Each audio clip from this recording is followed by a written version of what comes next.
Alternating current के behaviour को जब चेक किया गया तो पाया यह गया कि अलग अलग डिवाइसेस के हिसाब से, लाइक कि अगर कोई इंडक्टर है या कैपेसिटर है या रेजिस्टर है, बेसिकली ये तीन प्रकार के सर्किट्स ही पाए जाते हैं अपने।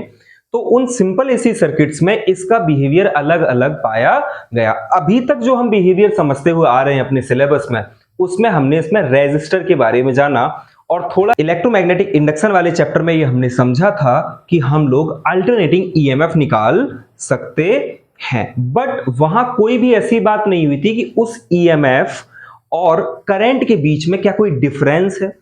एक्चुअली में हुआ क्या कि जो साइकिल्स बन रही थी, वोल्टेज की एक साइकिल थी, एक करंट की साइकिल थी। जब उसको प्योरली रेजिस्टिव सर्किट में डाला गया तो वो सेम फेज में एज अ डीसी ही बिहेव किया। मतलब अगर रूट मीन स्क्वायर वैल्यू को देखेंगे तो उसमें कोई खास अंतर आया नहीं। बट जब इंडक्टर के लिए केस, इंडक्टर का केस देखा या कैपेसिटर का केस देखा तो उनमें अलग अलग वैल्यू पाई गई। और एक सबसे अच्छी फैसिनेटिंग चीज ये समझ में आई कि जो पावर है in case of inductor and in case of capacitor वो जीरो निकल के आई। इस वीडियो में हम उसी चीज को समझेंगे। तो आपका स्वागत है मेरे YouTube चैनल फ्यूलिंग फिजिक्स में। अगर आपने चैनल सब्सक्राइब नहीं कर रखा है तो प्लीज सब्सक्राइब कर लीजिए और शेयर भी कीजिए। हम लोग समझते हैं AC voltage applied to circuits या एसी सर्किट्स। अब एसी सर्किट्स में जो सबसे सिंपल सर्किट है वो होता है अपने पास, अगर सबसे सिंपल सर्किट की बात करी जाए तो वो होता है अपने पास प्योरली रेजिस्टिव सर्किट। प्योरली कैसा सर्किट? आपका रेजिस्टिव सर्किट। अब प्योरली रेजिस्टिव सर्किट में क्या होगा कि हम लोग अल्टरनेटिंग वोल्टेज को या अल्टरनेटिंग करंट कह सकते हैं उसी को, एक्चुअली में वोल्टेज ही कहो तो ज्यादा अच्छा है। अल्टरनेटिंग वोल्टेज को किसी एक रेजिस्टर के साथ कनेक्ट कराएंगे। तो सिंपल सर्किट आपका कैसे आप बना सकते हो कि ऐसे आपने कोई एक रेजिस्टर ले लिया, उस रेजिस्टर के साथ क्या किया, एक अल्टरनेटिंग सोर्स लगाया। अब एसी सोर्स लगाया तो उसको ऐसे डिनोट करते, किसी भी एसी सोर्स को ऐसे साइकिल के साथ आप डिनोट कर दोगे। ऐसे आपने इसको कनेक्ट किया।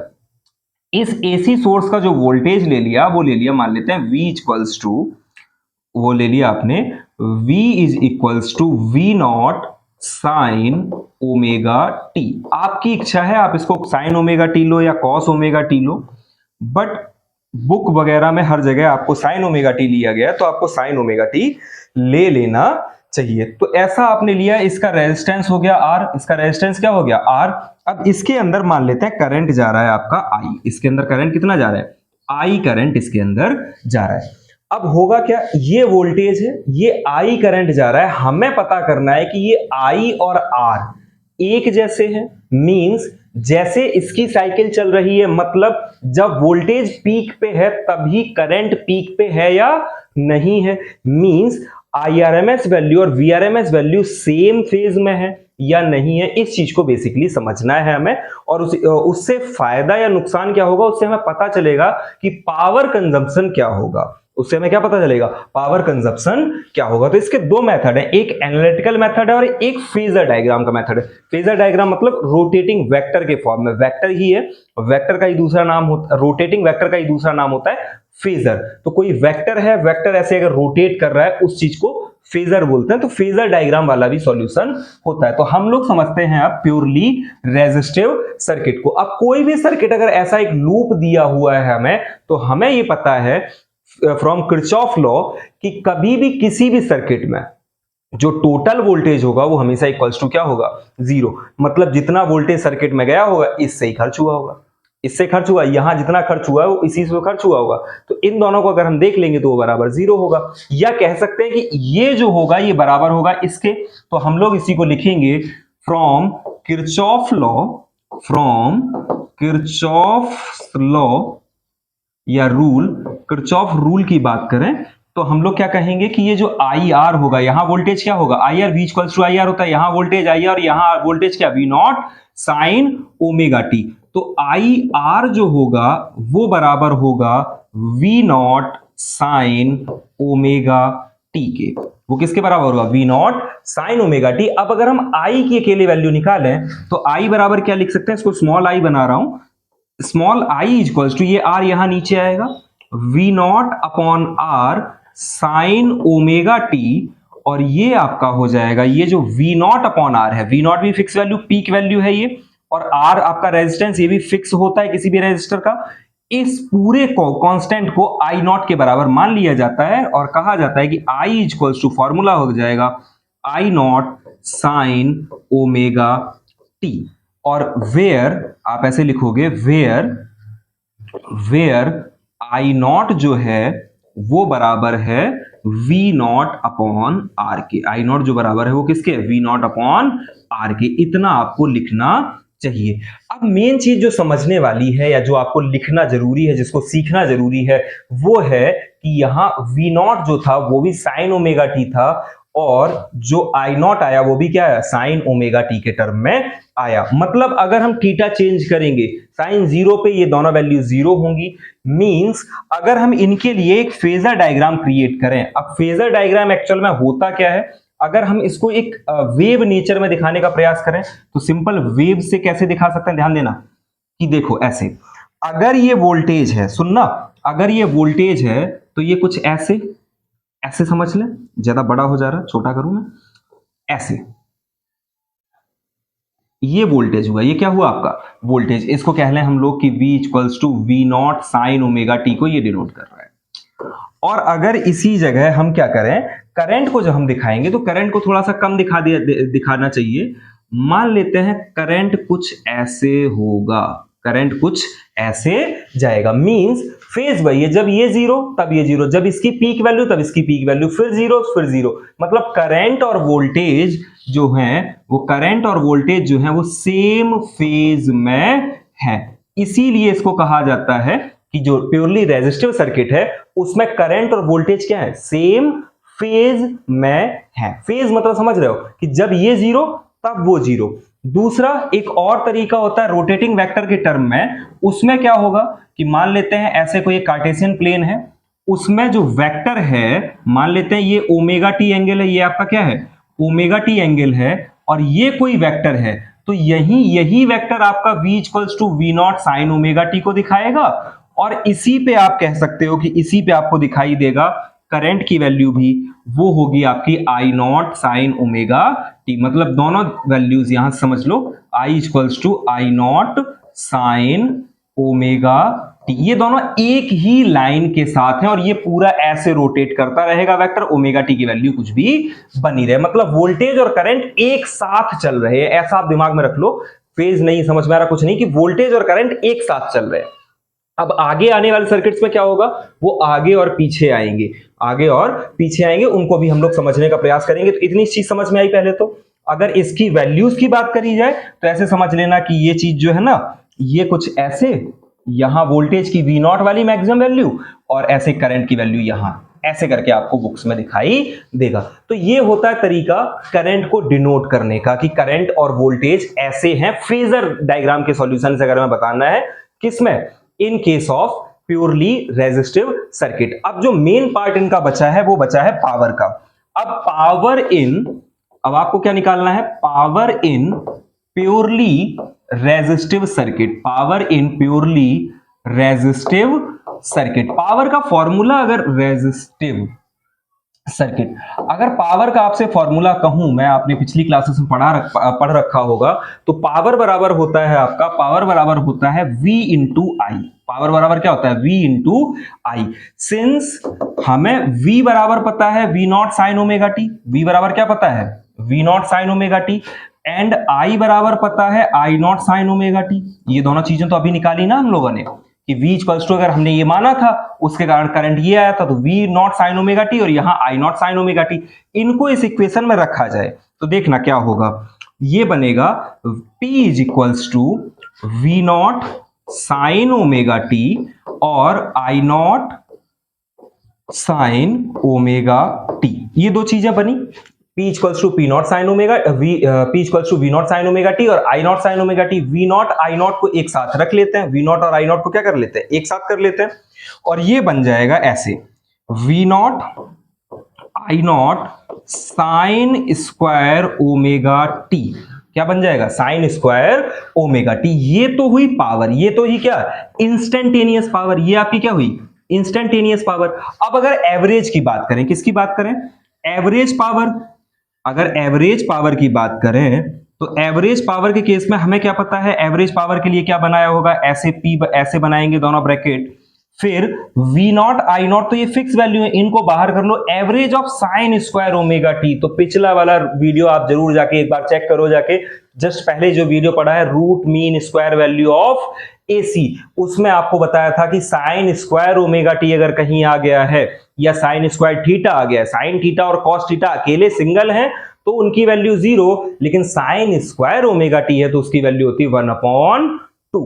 तो इसको हम लोग ऐसे लिख सकते हैं कि V नॉट आई नॉट और साइन स्क्वायर ओमेगा टी का average, sign square omega t का एवरेज कितना 1/2, तो पावर जो होगी वो बनेगी V not I naught upon 2, V not I naught upon 2, जिसको हम लोग लिख सकते हैं फर्दर V नॉट अपॉन √2 और I naught upon √2, V naught upon √2 और आई नॉट अपॉन √2। अगर इसी को अगले पेज पे लिखें या सिंपल सा यही समझ लेते हैं कि ये हो जाएगी आपकी VRMS और ये हो जाएगी आपकी क्या IRMS। तो पावर बराबर जो फॉर्मूला होता है प्योरली रेजिस्टिव सर्किट में वो होता है VRMS इंटू IRMS।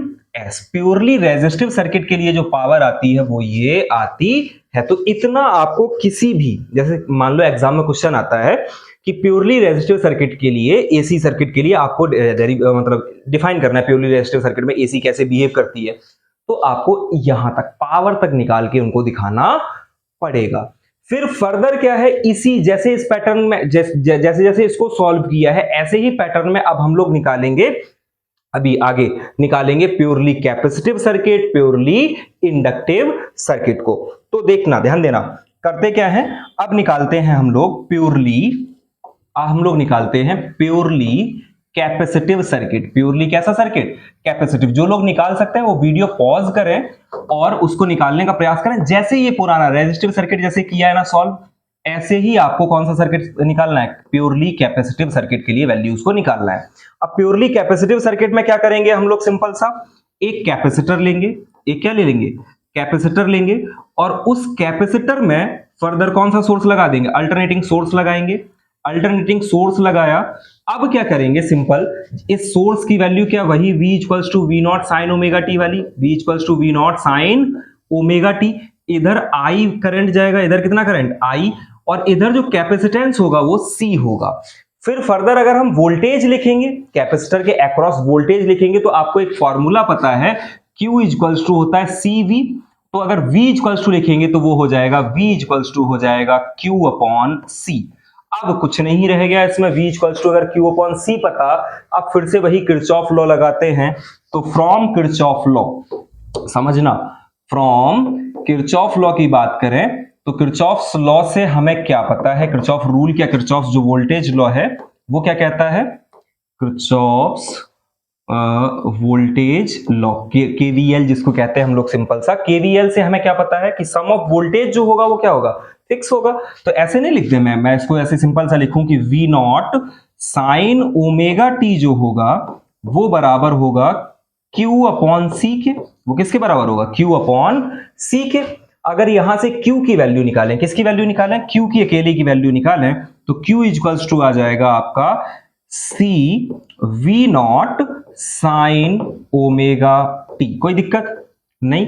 अब हमें तो बेसिकली निकालना क्या है, इसकी वैल्यू, करंट की वैल्यू निकालनी। करंट और वोल्टेज के बीच में फेज क्या है या उनके बीच में डिफरेंस क्या है, ये एक साथ चल रहे हैं, आगे पीछे चल रहे हैं, कहां चल रहे हैं, उस चीज को हमें निकालना है। तो हम क्या करेंगे, सिंस एक सिंपल सी चीज पता है, सिंस I बराबर क्या होता है आपका, अगर फॉर्मूला पता है I बराबर क्या होता है, वैसे तो Q इक्वल्स टू IT होता है। I बराबर अगर आपको याद हो तो ये होता है DQ अपॉन DT। I बराबर क्या होता है, DQ अपॉन DT, Q बराबर IT, तो I बराबर DQ अपॉन DT। अब इसकी वैल्यू, Q की वैल्यू इधर रखते हैं तो क्या आ जाएगा, बताना जरा। तो सिंपल सा क्या आएगा, D जो वैल्यू निकल के आनी है वो क्या निकल के आएगी कि I is equals to D by dt of Q की वैल्यू कितनी है, इधर देखना, Q की वैल्यू है आपकी C V naught sine omega T। तो क्या लिखेंगे, C V naught sine omega T, C V naught sine omega T।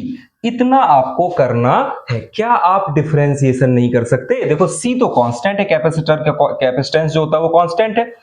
V जो आपका V नॉट है ये बाहर कर लो आप, ये V नॉट क्या कर लो आप बाहर कर लो। ये साइन ओमेगा टी का सिंपल सा डिफरेंशिएशन क्या होता है, तो आप कहोगे कॉस ओमेगा टी। तो ये क्या बनेगा, I is equals to C V naught, और साइन ओमेगा टी का जब डिफरेंशिएशन होगा तो साइन ओमेगा टी का कॉस ओमेगा टी और ओमेगा टी का ओमेगा, तो ये ओमेगा इधर आ जाएगा और इधर क्या आ जाएगा, कॉस ओमेगा टी। सिंपल सी बात समझ में आई, ये क्या आ जाएगा, कॉस ओमेगा टी। अब सी वी नॉट को एक साथ, अब देखो गौर करना, यहां करंट किस फेज में आ गया, कॉस के फेज में, और वहां किस फेज में था, वो साइन के फेज में, तो अंतर आ गया ना। अब क्या करेंगे, सी और वी को एक साथ लिखो। अब चूंकि जो वोल्टेज होता है, गौर करना, V equals to I R, यहां हमें पता है V इक्वल्स टू क्या होता है, आई आर, और इसी से अगर हम I बराबर निकालें तो वो होता है V अपॉन आर। तो V अपॉन आर के फॉर्म में इसको फॉर्मुलेट कर रहा हूं मैं, तो इसको ऐसे लिखा V नॉट, और ये ओमेगा और C को ऐसे 1 अपॉन ओमेगा C लिख लिया मैंने। मतलब इतना पूरा टर्म R की तरह बिहेव करेगा, जैसे रेजिस्टेंस होता है ना उसकी तरह इतना पूरा टर्म रहेगा। मैंने उसको C V नॉट को और नीचे, वैसे तो ये ऊपर मल्टीप्लाई होगा, ये सेम फिर आ जाएगा, और ऐसे इसको लिख लिया कॉस ओमेगा टी। कोई दिक्कत, यहां तक तो कोई दिक्कत होनी नहीं चाहिए। फिर क्या करोगे आप, इस पूरे टर्म को क्या लिख लेंगे हम लोग, आई नॉट। तो आई इक्वल्स टू बना आई नॉट कॉस ओमेगा टी। यहां तक कोई तकलीफ नहीं। फिर दिक्कत जहां आई वो ये कि इसको क्या लिखा जाए, where I naught is equals to है V naught upon 1 upon omega C. कोई दिक्कत यहां तक। और 1 अपॉन ओमेगा सी को फर्दर कहा गया कि आप इसको एक्स सी लिख लो। इसको क्या लिख लो, एक्स सी। एक्स सी का क्या नाम है, अगर एक्स सी का नाम पूछा जाए तो आपको बताना है कि एक्स सी जो है वो है कैपेसिटिव रिएक्टेंस। वो क्या है आपकी कैपेसिटिव रिएक्टेंस। कैपेसिटिव रिएक्टेंस जैसे रेजिस्टेंस होता है ना, वैसे ही ये क्या है, कैपेसिटिव रिएक्टेंस है। उसकी वैल्यू क्या होती है, 1 अपॉन ओमेगा सी। इतनी सी बात समझ में आई। कैपेसिटिव रिएक्टेंस को बोला जाता है एक्स सी। इतनी सी चीज आपको लिखनी है। तो वी नॉट अपॉन एक्सी के फॉर्म में, एक्सी फिर फर्दर कैसे, जैसे रेजिस्टेंस हुआ करता है ना ये वाला, ऐसे ही ये एक्सी आपका निकल के आ गया। क्लियर। अच्छा एक चीज और है, वो तो चलो समझ में आ गया कि वो एक्सी हो गया, कैपेसिटिव रिएक्टेंस हो गया। होता क्या है कि ये कॉस थीटा को हम फर्दर अगर साइन के टर्म में लिखें तब तो हमें समझ में आएगा अब कि कितना आगे या कितना पीछे। तो साइन 90 प्लस थीटा कितना, वही कॉस थीटा। तो साइन 90 प्लस थीटा के टर्म में इसको ऐसे लिख रहा हूं मैं, I is equals to I naught sine 90 या पाई बाई 2 प्लस, या ऐसे नहीं, omega T plus pi by 2।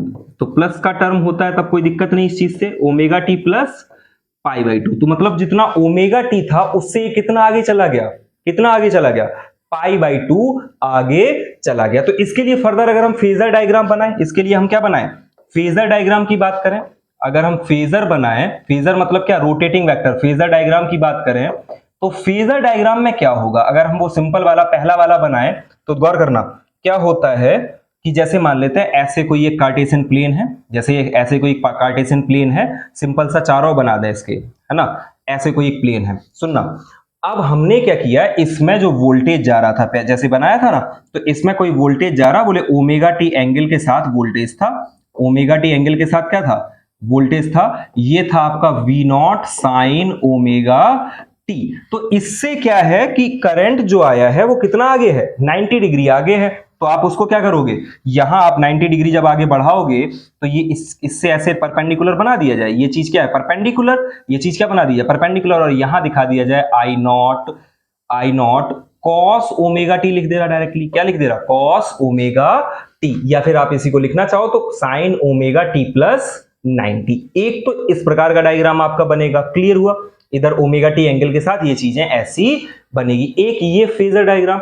अगर हम ऐसे वेव नेचर का दिखाने का प्रयास करें कि वेव के फॉर्म में ये कैसा होगा, तो सिंपल सा ध्यान देना कि वोल्टेज तो ऐसे, वोल्टेज तो आपका ऐसे, कोई दिक्कत नहीं वोल्टेज में, वोल्टेज आपका V naught sine omega t, आप क्लियरली समझ गए कि चलो ये तो ठीक है, साइन का टर्म है, साइन 0 पे 0, 90 मैक्सिमम, 180 फिर 0, 270 फिर -1 और 360 पे या 0 डिग्री पे फिर से 0।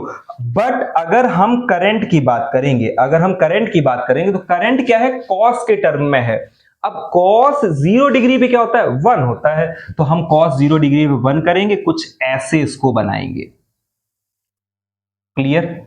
कुछ ऐसे जो ग्राफ जाएगा इसको बोला जाएगा I is equals to I naught cos omega t. इसको क्या बोलेंगे, कॉस ओमेगा टी। यहां तक बात समझ में आई? I equals to I naught, मतलब V equal to V naught sine omega T, और ये आपका I naught cos omega t. यहां तक कोई दिक्कत नहीं। अब क्या करो आप कि इसकी पावर और निकालो, इसका क्या निकालो अब आप, पावर। तो अब क्या निकालना है हमें, power in purely capacitive circuit, purely capacitive circuit. अब हमें पावर निकालनी है प्योरली कैपेसिटिव सर्किट में। अब पावर निकालनी है तो पावर के लिए फिर वही फॉर्मूला आपको पता कौन सा है, power equals to V into I. और सिंस जो V और I निकले हैं अपने पास, सिंस V निकला है आपका V naught sine omega t, जो हमने माना था शुरुआत में, V equals to V naught sine omega t, and I equals to जो निकल के आया वो निकल के आया I naught cos omega t. यही तो निकल के आया सिंपल सा। तो इसको क्या लिखोगे directly, P is equals to V naught sine omega T और I naught cos omega t. कोई दिक्कत? अब वी नॉट आई नॉट एक साथ कर लिए, V naught I naught sine omega t cos omega t, sine omega T और cos omega t लिखा है। ऐसा कोई एक फॉर्मूला याद करो, अगर यहां 2 का मल्टीप्लाई ऊपर कर ले और 2 का मल्टीप्लाई नीचे कर ले, तो देखना ये 2 sign omega t cos omega T हो जाएगा, जो साइन 2 ओमेगा टी के बराबर हो जाएगा।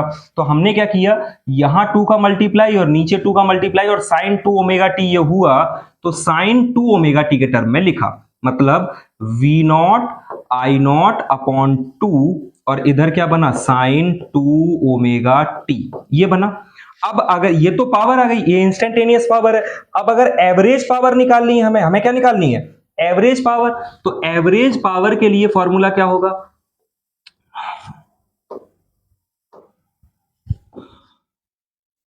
Average power. तो एवरेज पावर क्या निकाले, ऐसे P लिखेंगे और दोनों तरफ क्या लिखोगे, क्या लिखा जाएगा, V naught I naught upon 2 और average of sine 2 omega T.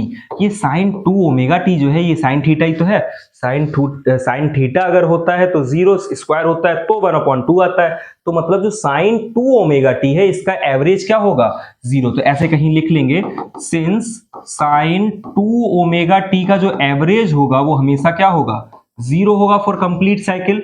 तो उसी को क्या लिखा जाएगा, जो एवरेज पावर आएगी हमेशा प्योरली कैपेसिटिव सर्किट में वो आएगी आपकी 0। प्योरली कैपेसिटिव सर्किट के लिए जो एवरेज पावर आएगी वो आपकी क्या आएगी, 0 आएगी। इतना आपको प्योरली कैपेसिटिव सर्किट के लिए याद होना चाहिए, इतना आपको वहां डिफाइन करना पड़ेगा पूरा आपको। तो सबसे पहला पार्ट क्या, वोल्टेज वगैरह निकाल, वोल्टेज अपने मन से मानो, फिर आपको पूरा एनालिटिकल मेथड से उसका करंट की वैल्यू निकालो, फिर फेजर डायग्राम बनाओ, फिर उसके बाद पावर निकाल के दिखाओ। पेपर में अगर क्वेश्चन आता है प्योरली कैपेसिटिव सर्किट के बारे में दिखाओ, तो आपको इतना करके दिखाना पड़ेगा। और सबसे लास्ट एक चीज होती है, वो होती है आपकी प्योरली रेजिस्टिव सर्किट, मतलब एसी वोल्टेज। जो हेडिंग होती है वो क्या होती है, AC voltage applied to, AC voltage applied to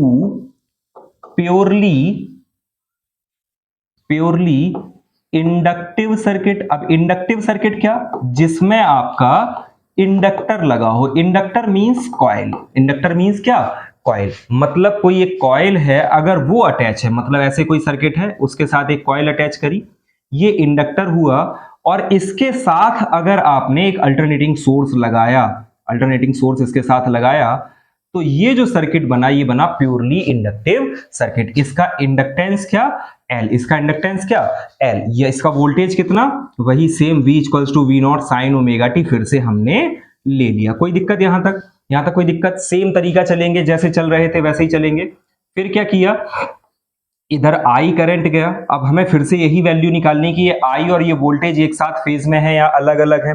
हमें पता है एल बराबर या ई बराबर, ईएमएफ के टर्म में अगर हम इसका वोल्टेज जाने तो ई बराबर होता है minus L D I upon D T, minus L D I upon D T. ये हमें मालूम है, ये चीज हमें क्या है मालूम है। बस इसी चीज का क्या करेंगे, फायदा उठाएंगे और फिर से सेम वैल्यू को निकालने का प्रयास करेंगे। तो वो क्या होता है, फ्रॉम किरचॉफ लॉ या फ्रॉम के वी एल, हमें मालूम है कि जो सम ऑफ वोल्टेज होगा वो क्या होगा, बराबर होगा।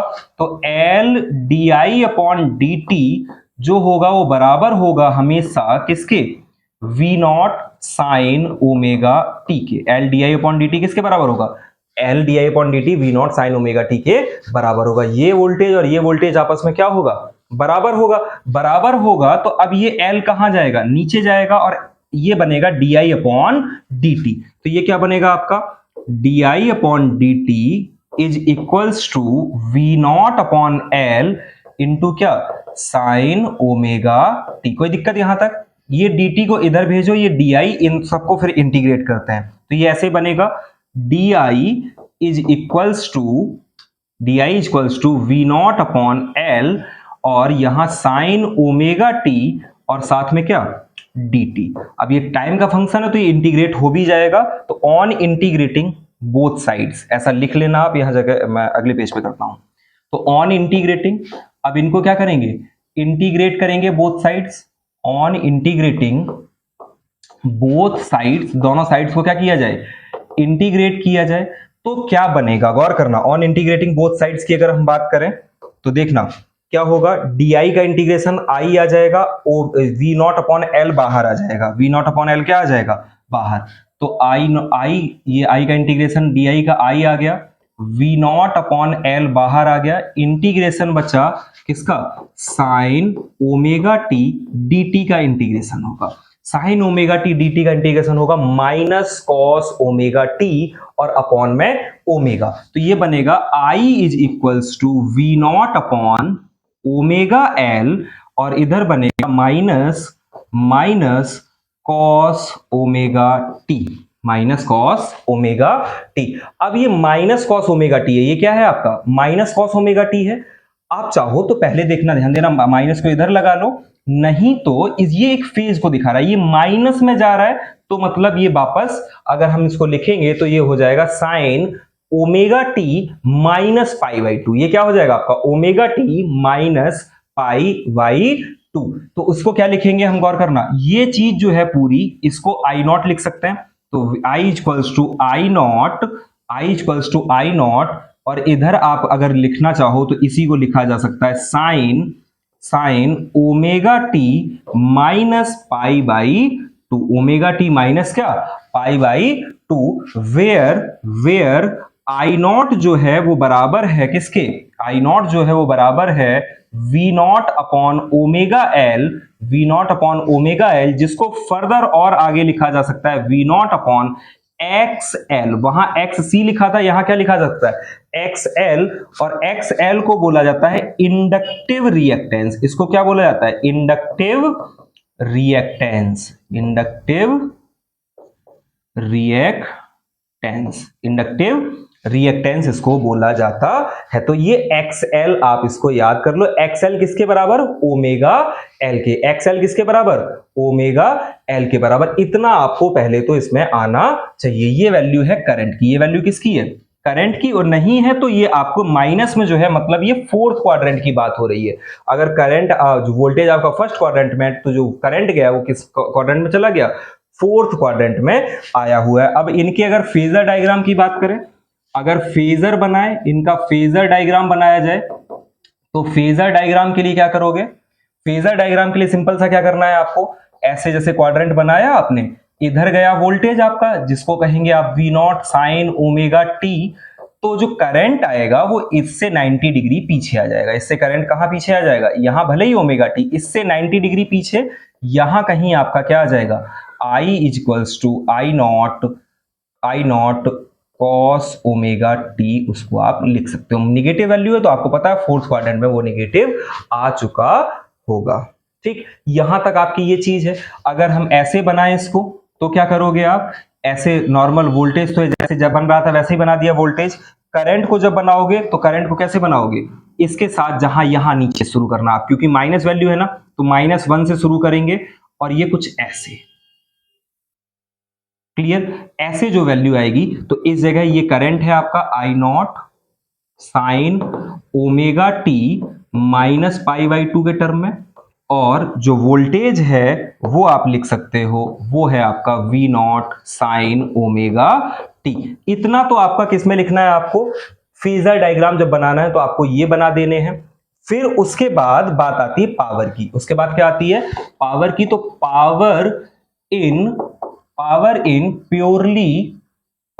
प्योरली इंडक्टिव सर्किट की बात करी जाए कि प्योरली इंडक्टिव सर्किट है अगर, तो पावर क्या होगी, तो पावर के लिए फॉर्मूला फिर से वही पता, पावर बराबर P इक्वल्स टू VI, और हमें पता है कि जो V है, सिंस V इक्वल्स टू हमने माना था V equals to V naught sine omega T, और I इक्वल्स टू हमने माना था कितना, I इक्वल्स टू निकल के आया है आपका I नॉट माइनस में माइनस कॉस ओमेगा टी, ऐसे ही तो निकल के आया। अब इनको इसी में रख देते हैं तो ये क्या बनेगा, P equals to V naught sine omega T minus I naught cos omega t. क्या करोगे, फिर वही सेम चीज, V नॉट I नॉट बाहर 2 का मल्टीप्लाई माइनस यहाँ 2 का मल्टीप्लाई, तो ये बन जाएगा 2 sign omega T into cos omega t. फिर क्या होगा, 2 sign omega t cos omega t, फिर से हमें पता है ये पूरा टर्म क्या हो जाएगा, 0, क्योंकि यहाँ साइन 2 ओमेगा टी वाला टर्म बनेगा जिसका एवरेज क्या होगा, जो एवरेज पावर आएगी वो क्या आ जाएगी आपकी, 0 आ जाएगी। सिमिलर है पिछले डेरिवेशन की तरह जैसे आपने इंडक्टिव सर्किट के लिए किया। तो इतना आपको करना होता है, प्योरली रेजिस्टिव सर्किट आ जाए, चाहे प्योरली कैपेसिटिव सर्किट आ जाए, चाहे प्योरली इंडक्टिव सर्किट आ जाए। याद क्या रखना है, प्योरली रेजिस्टिव सर्किट के केस में पावर जो आएगी वो आएगी VRMS इंटू IRMS, और जब प्योरली कैपेसिटिव सर्किट होगा तो 0 आएगी, और इंडक्टिव सर्किट होगा तो फिर भी वो 0 आएगी। अब अगले वीडियो में हम लोग समझेंगे कि अगर इनका ग्रुप ऑफ सर्किट्स है, LC सर्किट साथ में है, LR सर्किट साथ में है, CR सर्किट साथ में है, तो उनकी वैल्यूज क्या होती हैं। तब तक के लिए पढ़ते रहिए, मेहनत करते रहिए, इस वीडियो को एक बार थॉरली चेक कर लेना, फिर आगे के वीडियोस जो होंगे वो आपको क्लियरली समझ में आएंगे। जहां ना समझ में आए वहां कमेंट करिए और मेहनत करते रहिए। Thank you.